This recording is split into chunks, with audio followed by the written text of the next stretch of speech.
সকাল থেকে আমাদের স্কুলের প্রাঙ্গণে অনুষ্ঠান মঞ্চে উদ্বোধনের কাজ শুরু হবে। আমাদের মধ্যে মঞ্চে উপস্থিত হয়েছেন আজকের অনুষ্ঠানের সম্মানীয় বিশেষ অতিথি পশ্চিমবঙ্গ সরকারের মন্ত্রী, মৎস্য দপ্তরের মাননীয় মন্ত্রী শ্রী চন্দ্রনাথ সিংহ এবং পশ্চিমবঙ্গ দপ্তর দেখাশোনা করেন। এর সঙ্গে শ্রী বিকাশ রায়চৌধুরী প্রাক্তন ছাত্র,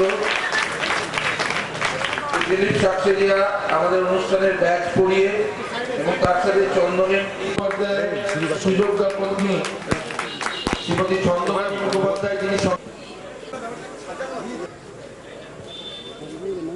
আমাদের অতিথিবৃন্দকে উপস্থিত হয়েছেন এই মঞ্চে প্রাক্তন ছাত্র অভিবাদন জানাচ্ছে।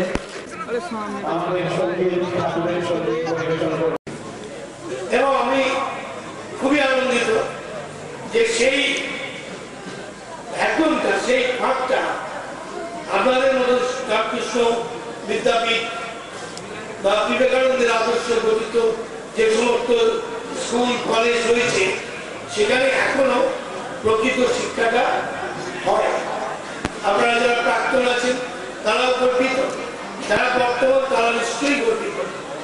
এবং আমি এটা মনে করি যে নিজের স্কুল সম্পর্কে যারা একটা বর্তমান ছাত্ররা রয়েছে তারা গর্ব অনুভব করে।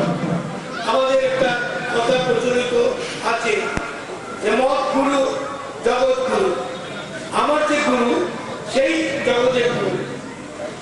তেমনি ছাত্ররা বলুন যে আমার যে স্কুল, আমার যে বিদ্যালয় সেটাই পৃথিবীর শ্রেষ্ঠ বিদ্যালয়। এই গর্ব অনুভব করতে হবে। অনেক জায়গায় আমি দেখেছি যে বাংলা মিডিয়াম বলে একটা ইদানিং হীনমন্যতায় ভোগা শুরু হয়েছে, যে ইংলিশ মিডিয়াম ছেলেরা টাই পড়ে যাচ্ছে, বাচ্চারা আরো দুর্ধরস্থ। অতএব ওরা একটা শ্রেণী, আর যারা বাংলা মিডিয়ামে পড়ছে তারা আর একটা শ্রেণীর ছাত্রছাত্রী। এটা ঠিক হচ্ছে না, এটা প্রকৃত শিক্ষা প্রসার হয় না। কাজে আমার এখানে আসা, আমার অবশ্যই এখানকার প্রাক্তন ছাত্র জগন্নাথ চট্টোপাধ্যায়ের বিশেষ অনুরোধ ছিল, তার সত্ত্বেও কিন্তু একটা আকর্ষণ ছিল যে